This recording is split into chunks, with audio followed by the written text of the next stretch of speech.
gamer grade. What is up guys, as usual it's Jay, and in this beginner's guide for Sekiro, I'll be teaching you everything you need to know to get the very best out of the game. I've also included timestamps in the description so you can quickly advance to topics that interest you the most.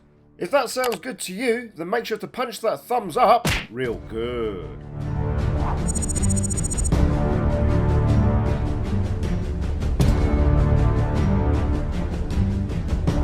This is your vitality gauge, which is increased by donating prayer necklaces at any sculptor's idol. To make a prayer necklace, you need to obtain 4 prayer beads, which are generally acquired by defeating bosses, but some are also purchased from vendors or simply found in the environment through exploration. Check out this chart. The starting base value for vitality is 320 and the starting base value for posture is 120. You can increase your vitality and posture a maximum of 10 times. That's 40 prayer beads in total, or 10 prayer necklaces. With each upgrade, both vitality and posture will increase by 25% of their base values, to a maximum hard cap of 1120 for vitality and 420 for posture. You begin the game with a vitality level of 10, which maxes out at level 20, and unlike attack power, you cannot level vitality or posture any higher, even on multiple New Game Plus playthroughs.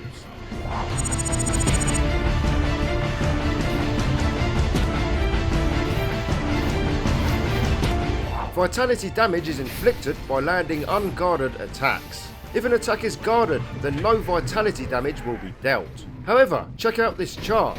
As you can see, attacks with special properties can still penetrate an enemy's guard to varying degrees. Blocking piercing attacks will prevent 50% of its vitality damage. Blocking fire and spirit attacks will prevent 33% and 25% vitality damage respectively, while thrusting attacks cannot be guarded and will deal 100% vitality damage regardless.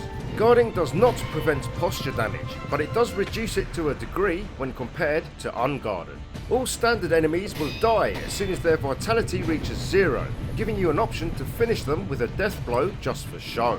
However, when it comes to bosses, they will not automatically die or lose a death blow marker when their vitality reaches 0. A death blow animation must be performed to bag the win, otherwise they'll simply recover from the stagger and continue to fight.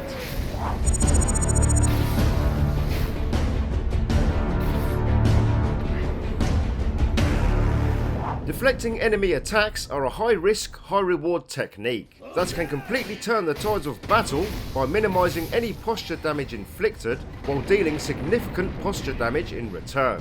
Quickly pressing the block button just before an incoming attack lands will trigger a deflection. However, if miscalculated, they can lead to a very quick and untimely death. Check out this chart. As you can see, only attacks with spirit and fire properties can penetrate a deflection, but much less so than when guarding. Deflecting a spirit-based attack will prevent 50% of its vitality damage, and deflecting a fire-based attack will prevent 67%, while all other standard, piercing and thrusting attacks are completely nullified with a deflection. It's worth noting, if your own attacks are deflected by an enemy, you will not receive any posture damage in return. This is purposefully integrated into the combat system to help encourage aggression from players. So even if your posture bar is maxed out, being deflected will not break you. Deflecting enemy attacks will still slightly damage your own posture, but this is significantly lower than just guarding, which is already lower than being openly hit by the attack. Make sure you don't just spam the guard button as fast as you can in the vague hopes of deflecting an attack. The window for a deflect is roughly 1/5 of a second. However, if you rapidly spam the guard button repeatedly, this window reduces to 1/30th of a second by the 4th button press, greatly diminishing the chances of a successful deflect. Deflecting with intention and to the steady rhythm of an enemy attack pattern will guarantee better results.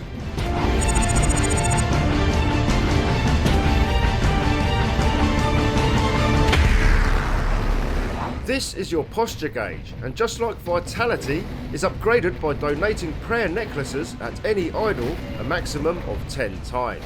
However, unlike vitality, the size of the gauge does not extend with each upgrade. it'll simply take longer for enemies to fill the gauge. Posture damage, in comparison to vitality damage, is inflicted regardless of whether attacks are guarded or not. This means aggressively attacking an enemy's guard is still very much in your favour, and vice versa. The more an enemy guards your attacks, the more posture damage will be inflicted. Deflecting attacks will also heavily damage an enemy's posture, and finding that perfect balance of attacking and deflecting is what really makes the combat in Sekiro come alive. When a posture gauge maxes out, the enemy will stagger, leaving them vulnerable to an instant death blow, no matter how much vitality they have remaining. In general, it's easier to break posture than it is to completely drain vitality. If you posture break an enemy with a deflect, the red death blow target will be active for less than a second. However, if you posture break an enemy with an attack, it will last for over 3 seconds, giving you plenty of time to secure the kill. It's worth noting that during the lengthy death blow animation, you're completely invincible, so use this to your advantage. If your own posture is broken, you'll stagger for a couple of seconds, leaving you open to attack, but your posture gauge is instantly reset. Posture gauges recover naturally over time, and you can significantly speed up the recovery of your own gauge by simply holding down the block button. For this reason, it's a good idea to get into the habit of holding the block button during inactive periods of a fight. Bear in mind, your mobility will be restricted to a walking pace. Some bosses can also significantly recover their own posture, but at the cost of vulnerability, as they cannot attack, block or move during their lengthy recovery phase. If you notice a boss surrounding themselves in a bright blue aura for a couple of seconds, make sure to interrupt this with a swift attack to completely prevent their recovery.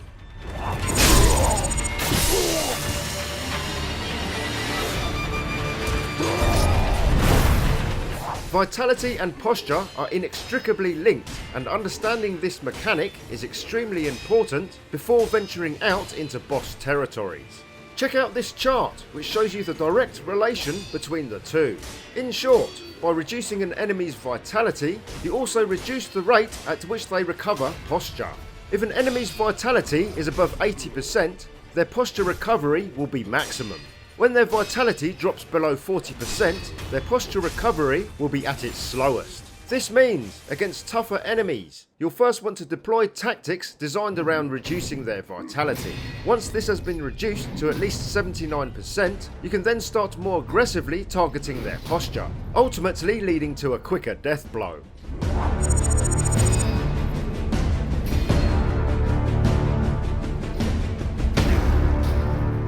Your attack power rating directly influences the damage dealt by all of your offensive options, including sword attacks, prosthetic tools, combat arts, and even the amount of posture damage inflicted when deflecting.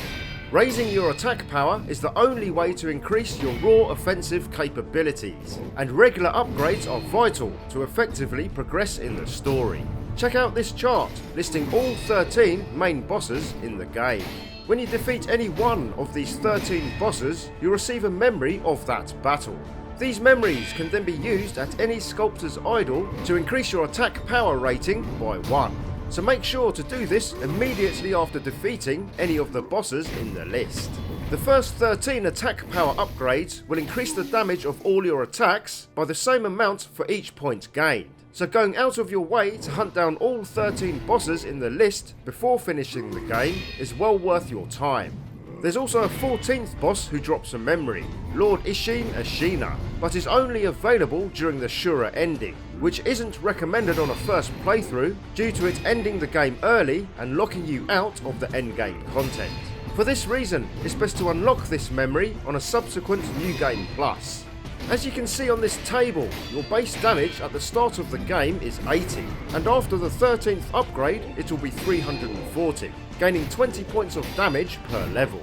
It's possible to raise your attack power level to a maximum of 99, by defeating the bosses again on multiple New Game Plus cycles. However, after the 13th upgrade, which can be obtained in your first playthrough, the returns in attack power diminishes sharply with each level thereafter. After level 51, the damage increases are negligible. There's a unique item in the game called the Dancing Dragon Mask, and this chart shows you the location of its pieces. Locating and collecting all 3 pieces of this mask will give you a new option at any sculptor's idol, allowing you to exchange 5 skill points to increase your attack power level by 1.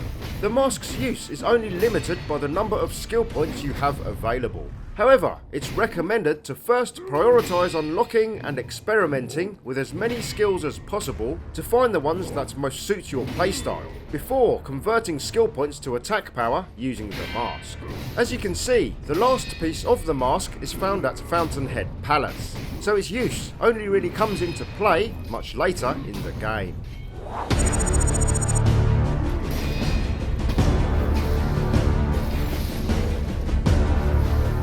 At certain times when engaging an enemy, a red Japanese character meaning danger will flash on screen, with a matching audio cue to alert you to an upcoming Perilous attack. Perilous attacks are powerful unblockable moves, designed to add complexity into battles, and prevent an over-reliance on simply guarding and deflecting.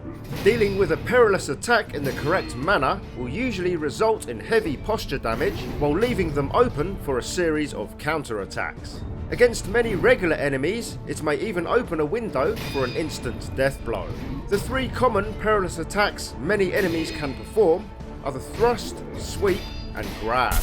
The Perilous thrust attacks can effectively be deflected, but the best way to deal with them is with a Mikiri counter, which offers 3 times the posture damage and a much more lenient timing window when compared to the deflection. The Mikiri counter is a very early skill unlocked on the Shinobi Arts skill tree, so make sure to unlock this as soon as possible.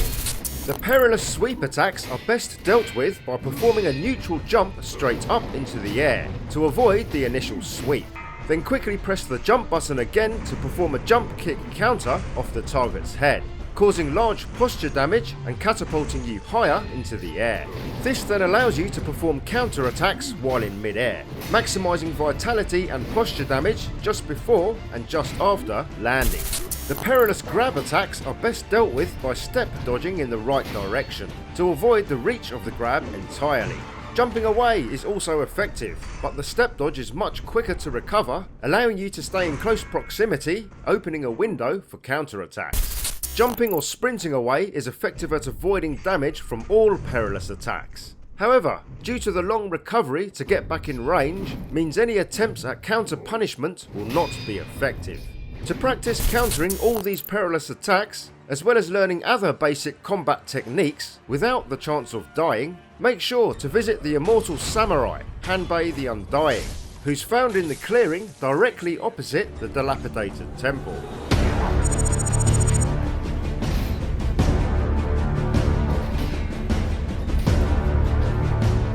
During your travels through Ashina, you'll find 10 unique items that need to be converted by the sculptor into special tools for your prosthetic arm.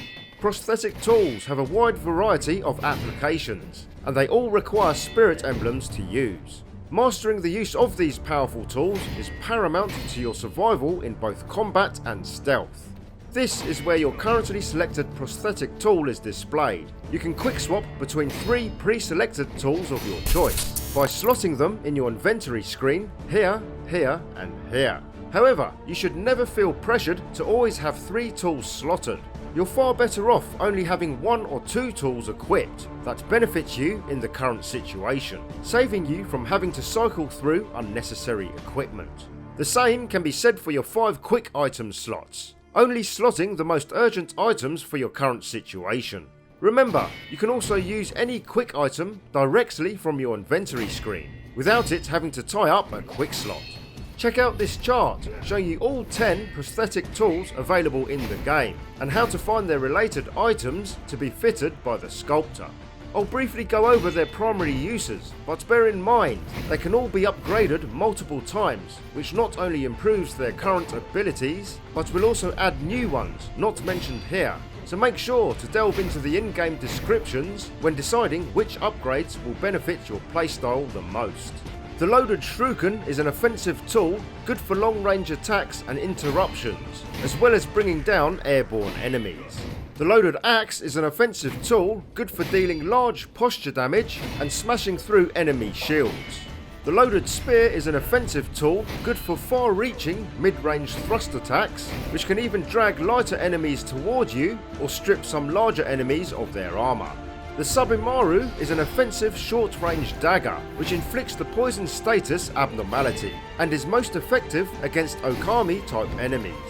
The loaded umbrella is a defensive tool and provides 360-degree protection from all long-range and short-range attacks, besides sweeps. The shinobi firecracker is a tool which temporarily stuns enemies and is especially effective against beasts. It can be used both offensively to initiate attacks or defensively to safely escape. The Flame Vent is a short-range offensive tool which deals fire damage and inflicts the burn status Abnormality. It's especially effective against enemies who possess glowing red eyes. The Mist Raven is a defensive tool which allows you to avoid all damage from a single attack by warping you a few feet away in any direction, such as behind or even above the enemy. The Divine Abduction tool is a set of fans that confuses enemies and rotates them 180 degrees, long enough for you to either perform a backstab death blow or escape to safety. Finally, we have the Finger Whistle, which is a stealth tool, primarily used to grab the attention of a single enemy and draw them to the whistle's location. It also drives nearby beasts into a frenzied state, making them attack both friend and foe. After acquiring and fitting the mechanical barrel to your prosthetic arm early in the story, you'll then be able to upgrade all 10 tools. There's 6 levels of upgrades, which are sectioned into columns from left to right. The cheaper upgrades to the left are prerequisites to the more expensive upgrades to the right, while the more advanced upgrades require much rarer materials and significantly more Sen to unlock. In terms of Sen, the cost increases from 200 for each column 1 upgrade, to 400 for each column 2 upgrade, 600 for column 3 upgrades, 1000 for column 4, 1500 for column 5, and finally 3000 Sen for each column 6 upgrade. The 4 ultimate upgrades are in column 6 and they're called the Lazulite tools. It's impossible for you to unlock all 4 of these tools in a single playthrough, as there's only 6 Lapis Lazuli materials available, and you'll need 10 in order to upgrade to all 4. For this reason, only 2 level 6 Lazulite upgrades can be unlocked in a single playthrough, with the only method of unlocking the other 2 during a New Game Plus. To check what materials you need to unlock a specific upgrade, simply highlight the required upgrade at the Sculptor's Upgrade menu, then press the triangle or Y button twice to get to the required materials page. This page will display the name of each material relating to the selected upgrade, making it easy for you to identify exactly what you need. The vast majority of upgrades will simply require the requested materials and Sen to unlock. However, there are 3 specific upgrades that require a unique item in addition to the usual materials and Sen. Take a look at this table. These unique items are the Phantom Kunai, the Pine Resin Ember, and the Malcontent's Ring. The first item, the Phantom Kunai, is purchased for 3000 Sen from Anayama the Peddler, who's found in the Ashina outskirts near the Outskirts Wall Stairway Idol. This item will allow you to complete the level 4 Phantom Kunai upgrade for the loaded Shuriken. The second item is the Pine Resin Ember. This is found in the Ashina Depths, located on top of a hut near the Watermill Idol. This item will allow you to complete the level 4 Okinaga upgrade for the Flame Vent. Finally, we have the Malcontent's Ring, which is dropped by the Shishiman Warrior, located in Ashina Depths by the Guardian Ape's Burrow Idol. This item will allow you to complete the level 5 Malcontent upgrade for the Finger Whistle prosthetic.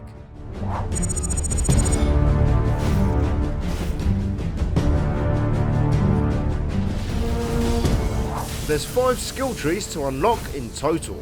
These are Shinobi Arts, Prosthetic Arts, Ashina Arts, Temple Arts, and finally Mushin Arts.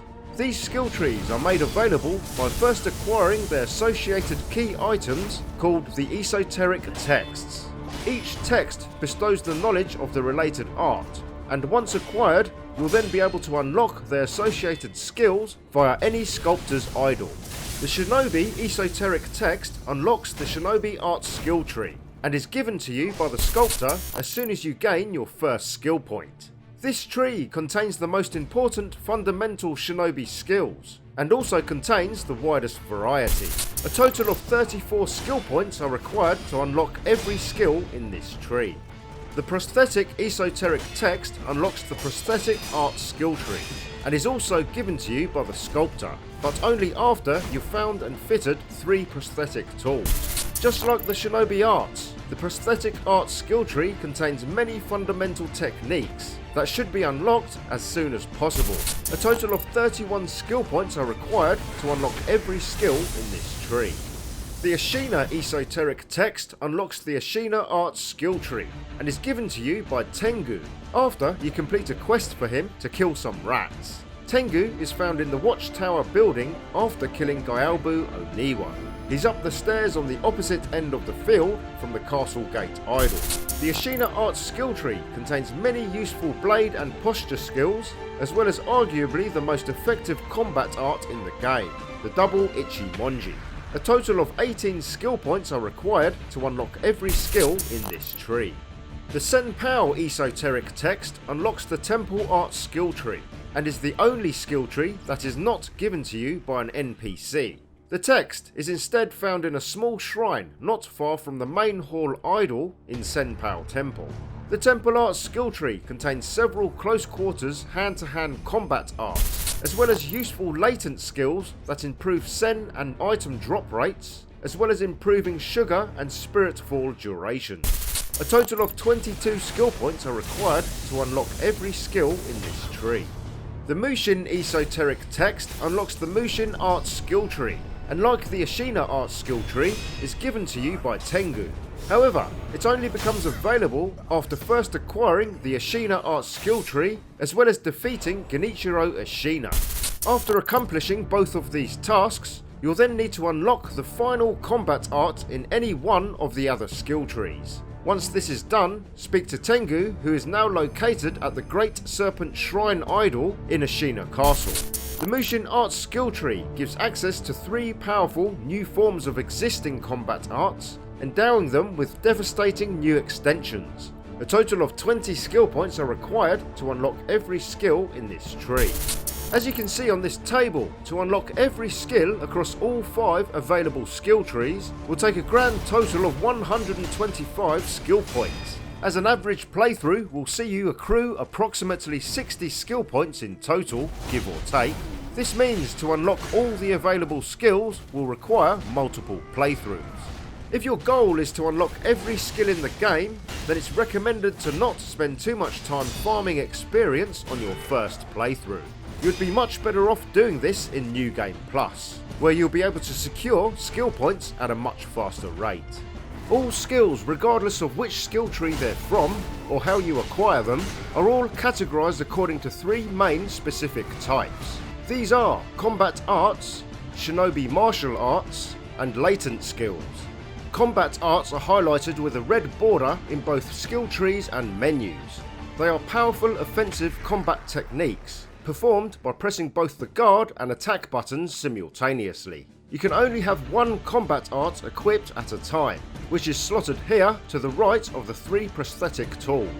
Each combat art offers you a new means for dealing with either groups of enemies or single targets, greatly increasing your options during battle. Most do not require spirit emblems to use, but some of the more powerful ones do, forcing you to balance their use with your prosthetic tools. Just like tools, having the correct combat art slotted for the current situation can quickly turn a losing battle in your favour. It's worth noting, unlike prosthetic tools, combat arts that require spirit emblems to use will still function even if you run out of spirit emblems, albeit at a much weaker power and range.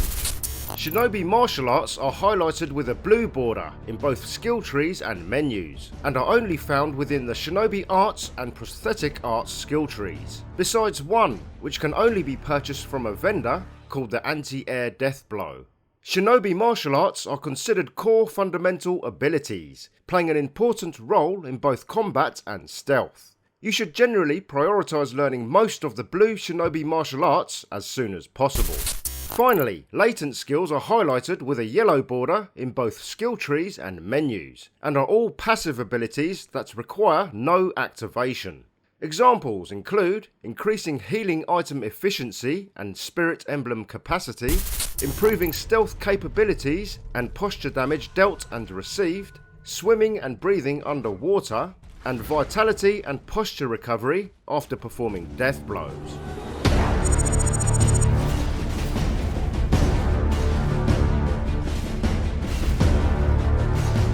There's 12 skills in the game that are all acquired outside of the 5 skill trees, and therefore do not require skill points to unlock.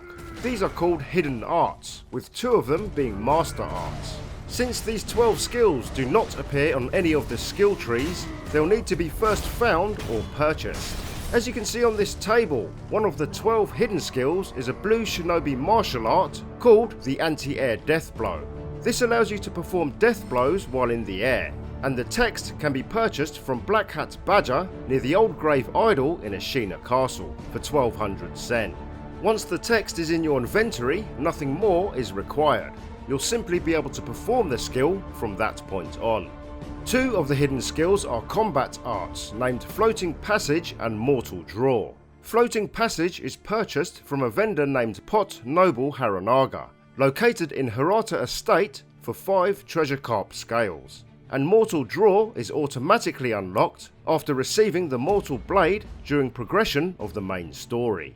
A further 2 hidden skills are called Master Arts, which are the 2 most powerful combat arts in the game, named One Mind and Dragon Flash.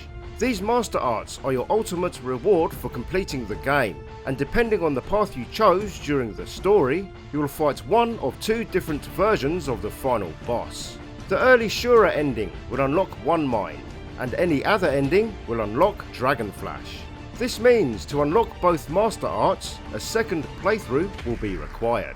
The final 7 hidden skills are all latent passive skills, and are all unlocked by defeating certain bosses in the game as follows. The Corrupted Monk in Ashina Depths drops the Mibu breathing technique, allowing you to breathe and swim underwater indefinitely. The Chained Ogre in Ashina Outskirts drops the Shinobi Medicine rank 1, increasing the healing effect of recovery items. The Blazing Bull in Ashina Castle drops the Shinobi Medicine rank 2, further improving healing items. The Chained Ogre in Ashina Castle, available during the Interior Ministry raid, drops the Shinobi Medicine rank 3, maximising the healing effect of recovery items. The Sakura Bull of the Palace in Fountainhead Palace drops a Beast's Karma, increasing your spirit emblem carrying capacity by 1. Orin of the Water in Ashina Depths drops the powerful Breath of Life Shadow, granting you 10% vitality with every death blow performed. And finally, the Armoured Warrior in Senpou Temple drops Breath of Nature Shadow, which recovers a third of your posture bar with every death blow performed. There are 2 latent passive skills worth mentioning that are by far the most powerful skills in the game when it comes to survivability. These are Breath of Life Light and Breath of Life Shadow, which both instantly restore 10% of your vitality for every death blow you perform. Since these skills stack, acquiring both will net you a 20% instant vitality heal per death blow. It goes without saying, unlocking these skills should be your top priority. The first light version can be simply unlocked via the Shinobi Arts skill tree, allowing you to enjoy its 10% bonus very early in the game. However, the second Shadow version is a hidden skill, which I already mentioned, and is unlocked by defeating the mini-boss Orin of the Water, found in Ashina Depths, just after the Watermill Idol. She's encountered around halfway through the main story.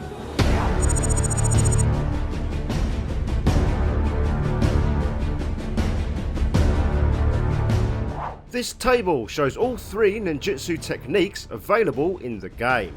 Their effects in combat are extremely potent, and this is reflected in their relatively high spirit emblem cost. Ninjutsu techniques are highlighted with a white border in menus, and just like combat arts, only one can be equipped at a time in their own dedicated slot. These powerful abilities can only be performed immediately after landing a backstab death blow. basically rewarding you for successfully sneaking up on an unsuspecting enemy. Activating the technique requires you to land the death blow on a non-boss enemy that would result in its death. Then pressing the attack button again during the death blow animation will trigger the equipped ninjutsu. However, even if you've initiated combat, you can still pull off a ninjutsu by utilising the Vault Over Shinobi skill or the Divine Abduction Prosthetic Tool, which both allow you to get behind the enemy to perform the required backstab death blow even if the enemy is in full alert.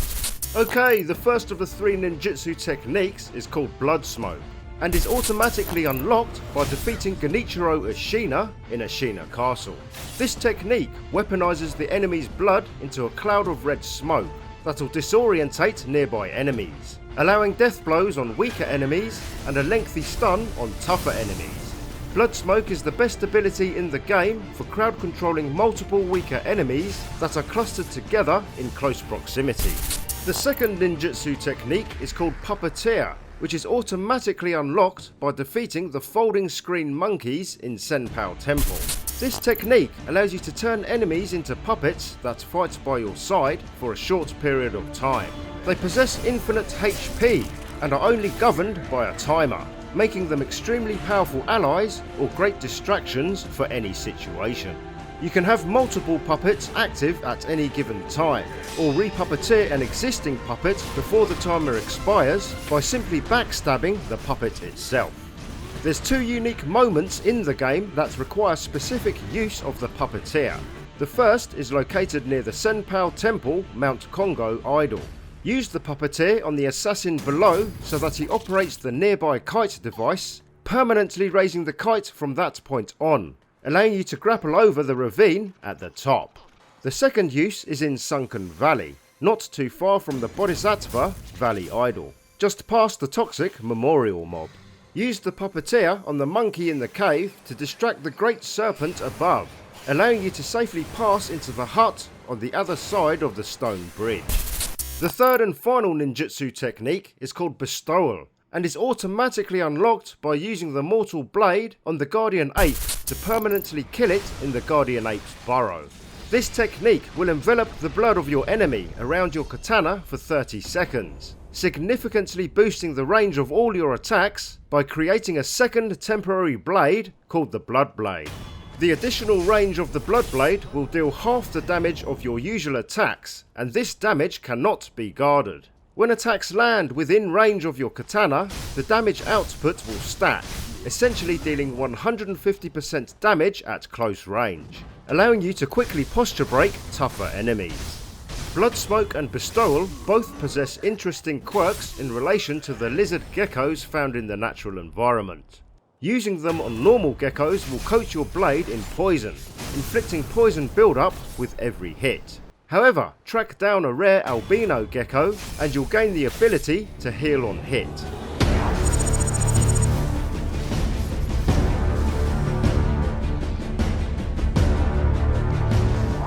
Spirit Emblems are the resource that power all your prosthetic tools and ninjutsu techniques. They also power some of your combat arts. But bear in mind, unlike prosthetics and ninjutsus, not all combat arts will require Spirit Emblems to use.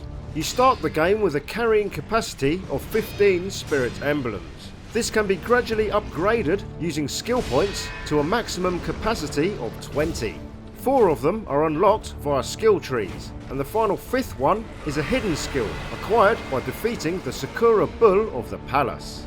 Any Spirit Emblems you acquire while at maximum capacity will be automatically sent to your storage box, which is displayed in brackets. The only way to replenish Spirit Emblems from your storage is by resting at any sculptor's idol, travelling to an idol, or after true death. The same is true for all your replenishable items where you have a separate storage. Spirit Emblems can be acquired by killing certain enemies, finding them in the environment, or by purchasing from any sculptor's idol. The latter requiring increasing amounts of sen depending how far you've progressed in the game. At the start, they're 10 sen per Spirit Emblem. At noon, they increase to 20, when evening comes, they increase to 30, and when night falls, they cap at 50 each. To learn more about how the time of day affects the game, make sure to check out the relevant section of this guide. A very useful item called the Ceremonial Tanto, which is given to you after defeating the Shishiman warrior in the abandoned dungeon, will allow you to sacrifice half of your vitality for 5 spirit emblems. This is in addition to your existing carrying capacity. As long as you have over 50% vitality, you can use the Ceremonial Tanto up to 3 times, giving you an additional 15 spirit emblems in total before it needs to be recharged at an idle. Since you can pop any healing item straight after using the Tanto to gain back all the lost HP, this is a very powerful item to use before and during fighting powerful enemies.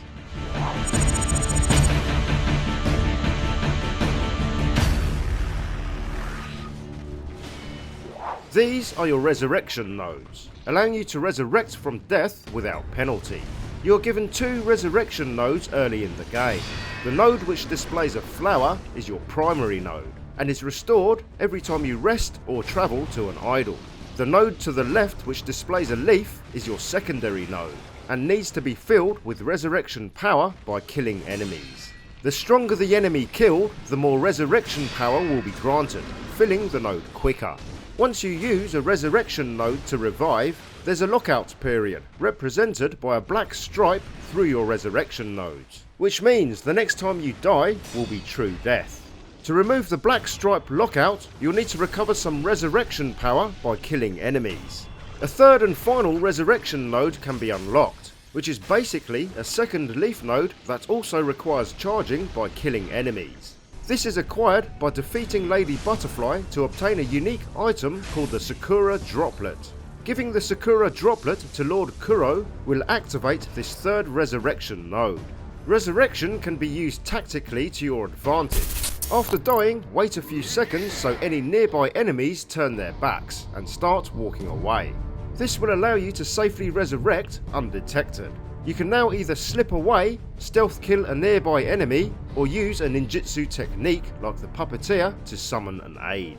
Bear in mind, bosses and sub-bosses cannot usually be deceived in this way. There's a unique item in the game called the Hidden Tooth, which allows you to kill yourself before an enemy does. The reason why you'd want to do this is to prevent your remaining resurrection nodes from being locked out when you revive, which is a major boon during boss battles. Your resurrection nodes are only locked out if an enemy kills you. If you kill yourself, this is not the case. So to use this to your advantage, use the Hidden Tooth to kill yourself during a hopeless fight. Upon reviving, you'll notice there's no black stripe over your resurrection nodes, effectively doubling the amount of revives you have to stay in battle. To unlock this powerful item, you'll first need to progress far enough into the story to unlock the Mortal Blade. Then use the blade on Hanbei the Undying, the Immortal Samurai, who drops the Hidden Tooth upon death. Rare limited use items called Bite Downs can also be found in the game that have the same effect. But since the Hidden Tooth has unlimited uses, it's infinitely more reliable.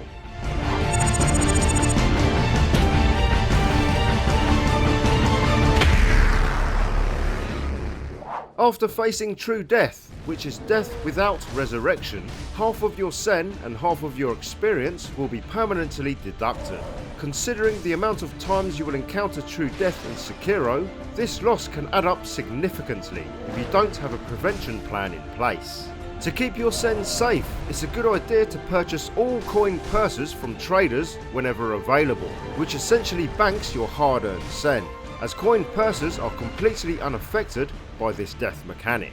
This means any coin purses, whether purchased from a vendor or simply found in the environment, are always best left unopened until you need to spend the coin inside for purchasing. Regularly spending your loose sen on spirit emblems and other useful items that can be stored is a wise idea, keeping the loss to a minimum when true death inevitably happens. The experience points you lose upon true death only affects the experience bar progression to your next skill point. Any skill points you've already banked displayed to the left of the experience bar will not be affected, so the loss of experience is nowhere near as dramatic as the loss of sen. There's a chance, however, that you'll be blessed by the favour of Buddha. through a passive mechanic called Unseen Aid. At its maximum, this is a 30% chance to completely avoid losing any sen or experience upon true death. The chance of this happening cannot be increased. However, every time you do experience true death multiple times, an illness called Dragonrot will eventually spread to a maximum of 17 designated NPCs, always starting with the Sculptor. Each NPC thereafter has a different probability of being affected, with each one lowering the chances of Unseen Aid by a small percentage. If all 17 NPCs are afflicted with Dragonrot, then Unseen Aid will drop to its minimum chance of 1%. To see how many NPCs are affected, go into your inventory and you'll see an item, or several items, called Rot Essence. Each one represents a specific NPC in the game who's been afflicted with the Dragonrot illness. It's worth noting that NPCs cannot die as a consequence of Dragonrot. At its worst, it will simply halt progress on that particular NPC's questline if one is available. You can cure all afflicted NPCs from Dragonrot, restoring Unseen Aid back to 30% by using a special item called the Dragon's Blood Droplet. There's a total of 17 to be either purchased or found in the game, so they should not be used carelessly. The option for you to use these droplets will become available after speaking with Emma when a second NPC contracts the illness. After providing the requested blood sample, she'll then give you an item called the Recovery Charm.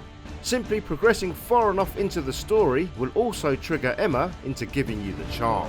Once you're in possession of the charm, it'll unlock the menu option at any idol to cure all Dragonrot and fully restore Unseen Aid by using a Dragon's Blood Droplet. There's also a second use for the droplets in relation to resurrection. If you're highly skilled and find you're not spreading much Dragonrot, you can use the droplets directly from your inventory instead of at an idol. When you do this, the droplets will remove the black stripe locking your resurrection nodes, basically giving you an extra life, as well as restore some resurrection power for your leaf nodes. However, only one droplet can be used at a time before you have to restock at an idol.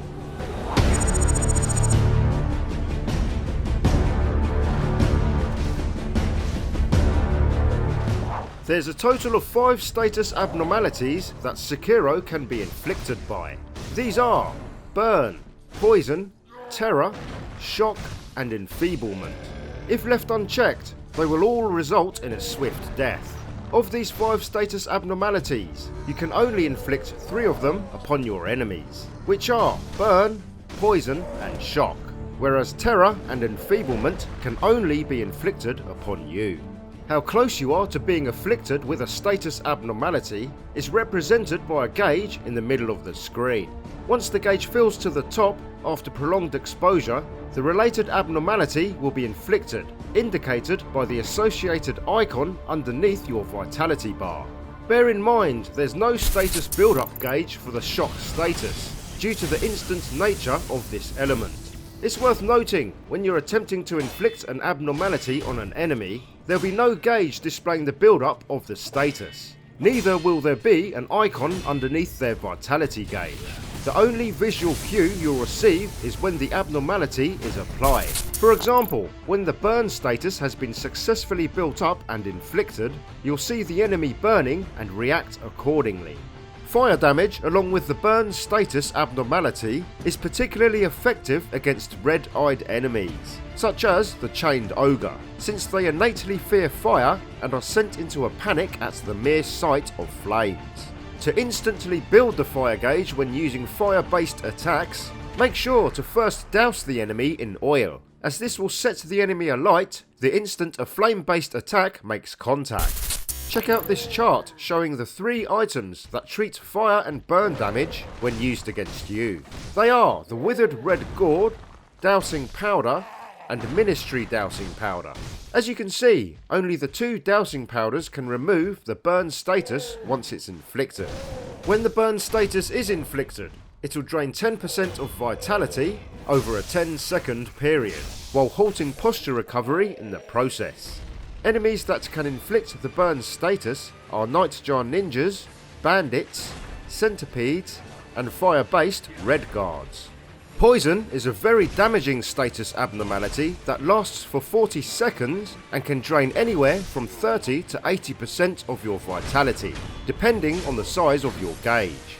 The blue rust poison from the Subimaru Prosthetic Tool is extremely effective against the female Okami warriors found at Fountainhead Palace, as well as the mini-boss Snake Eyes Shirafuji and her gun-fort guards. Against these enemies, it results in additional massive posture damage once inflicted. It can also lead to a unique vomit stun that allows you to land multiple free hits once triggered. There's two main items that effectively treat poison when inflicted upon you. They are the green mossy gourd and antidote powder. As you can see, only the antidote powder can remove the poison status abnormality once it's inflicted. There's also a third item called contact medicine, and while this doesn't treat poison in the traditional way, when consumed it makes you immune to enemy poison for 40 seconds by inflicting you with a much lesser poison that deals a third of the usual damage. You're basically opting for the lesser of two evils. Contact medicine is particularly useful when used in conjunction with the Mist Raven prosthetic tool, since this tool requires you to take some form of damage to trigger its teleportation ability, allowing you to better control its use. Enemies that can inflict the poison status are geckos, assassins, poison-based valley monkeys, and the two bosses, Jizou the Drunkard and Lone Shadow Vilehand. The shock status differs from all other status ailments in that it does not have a build-up gauge or display an abnormality icon. Due to the simple nature of shock, you're either electrified or not. When hit by lightning, you'll take a large amount of vitality and posture damage. As well as taking damage, you'll also enter a 3-second shock state, leaving you completely vulnerable. There's a clever mechanic relating to lightning attacks, which when properly timed, will allow you to perform what's called a lightning reversal. This will essentially shoot the lightning back at the enemy, causing them to take massive damage and enter a shock state instead of you. To do this, all you need to do is jump into the air just before a lightning attack makes contact. The lightning should then hit you while airborne, positively charging you up. Then just before you land, touching the ground again, hit the attack button to unleash the charge straight back at the enemy. To make the timing of this easier, make sure to unlock the mid-air deflection technique under the Shinobi Arts skill tree. You then just need to guard the lightning strike while in the air, then simply shoot it straight back out without delay. Consuming an eel liver will reduce all vitality damage resulting from lightning based attacks by 50%. Enemies that can inflict the shock status are Palace Hounds and Okami Warriors, as well as the bosses Genichiro Way of Tomoe, Sword Saint Ishin Ashina, and the Divine Dragon. Terror is a lethal status abnormality that instantly kills you as soon as the gauge fills, quite literally scaring you to death. This means preventing the terror gauge from building up is of paramount importance. There's two items that can remove terror build-up as well as increase resistance to it. They are the mottled purple gourd and the pacifying agent. There's several enemies in the game that can inflict terror, all of which are bosses. These are the 3 headless, the 3 Shishiman warriors, the guardian ape while in headless form, the true corrupted monk during phase 3, and Orin of the water. As a reminder, you cannot inflict terror on enemies. It can only be inflicted upon you. The 5th and final status abnormality is called enfeeblement, and just like terror, it can only be inflicted upon you. Enfeeblement is only inflicted by blue-robed palace nobles, which are enemies encountered late in the game. When this enemy plays its flute, the status gauge will begin to fill, draining your youth and causing weakness. The closer you are to the flute-playing noble, the faster your youth is drained. Once the gauge reaches maximum capacity, you'll be left in an old and decrepit state for 30 seconds. While in this state, you'll have a tiny amount of vitality and all your movement will be slowed to a crawl. The only item you'll be able to use is the Homeward Idol, and your ability to resurrect will be disabled, meaning true death is just a moment away. There are no items that can treat enfeeblement. The only ways to end this horrifying status and have your youth returned is by either killing the flute-playing palace noble or escaping and simply surviving the status for the 30-second duration. Resting at a sculptor's idol will also clear the condition if one happens to be nearby.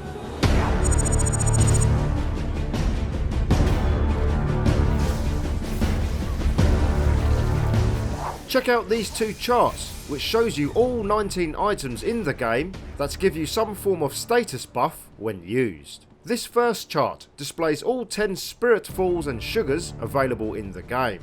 And as you can see, some of these offer extremely potent boosts for a limited period of time. Unlocking the latent skill called Devotion, which is found under the Temple Art skill tree, will permanently boost the duration of all Spiritfalls and Sugars by an additional 50%, meaning their buffs will increase from 30 seconds to 45 seconds across the board.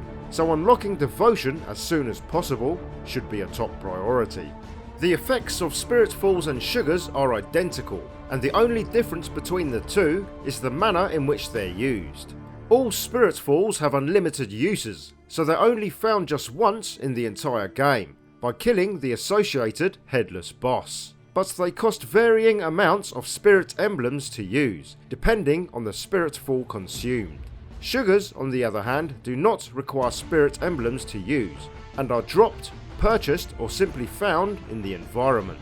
However, they have a limited carrying capacity of 3, with additional sugars being sent to your storage. It's also worth noting that you can only gain the benefit of 1 sugar or 1 Spiritfall at a time, so stacking them is not possible. Consuming a different one will simply overwrite the effects of the currently active one. This second chart displays the remaining 9 status buff items, which include Mibu Balloons, Persimmons, Divine Confetti, and the Red Lump. All these status buffs offer a wide variety of effects to assist your goal in many situations, in and out of battle. Whether that's bolstering your damage output, increasing survivability, increasing stealth, boosting item drop rates, or a combination of these, make sure to familiarise yourself with them all, so you can draw from their specialised benefits at the correct time and place on the battlefield. A couple of things worth noting here are that you can stack the effects of these 9 buff items with Sugars and Spiritfalls, and the Divine Confetti can still be used against the underwater Headless by popping it before entering the water. Once you defeat the corrupted monk at Fountainhead Palace, he'll drop a unique item called the Dragon's Tally Board. Once you're in possession of this special item, most merchants will begin to sell Divine Confetti, Snap Seeds, Eel Livers, Scrap Iron, and Black Gunpowder, all in unlimited quantities.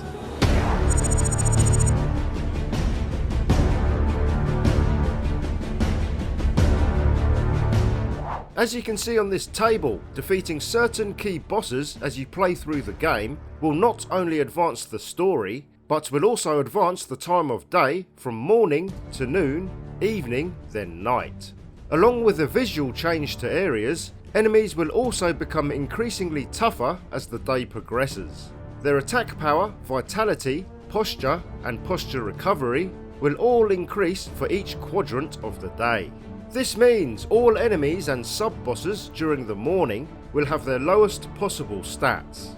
Naturally, the game starts in the morning, then after defeating Genichiro Ashina in Ashina Castle or the corrupted monk in Ashina Depths, the time of day will then advance to noon. To advance time again to the evening, you'll need to defeat 3 out of the 4 key bosses available to you at this stage. In addition to the 2 already mentioned, these are the Folding Screen Monkeys in Senpou Temple and the Guardian Ape in the Sunken Valley Passage. After entering Fountainhead Palace, it will then shift into the final and most difficult stage of night. As expected, enemies located in the earlier areas of the game will see the biggest increases to their toughness as the day progresses. The Bell Demon is a demon spirit sealed within the Iron Bell of Senpou Temple, located near the Shigendo Idol. Ringing this bell will possess you with the demon spirit and apply a debuff called the Sinister Burden.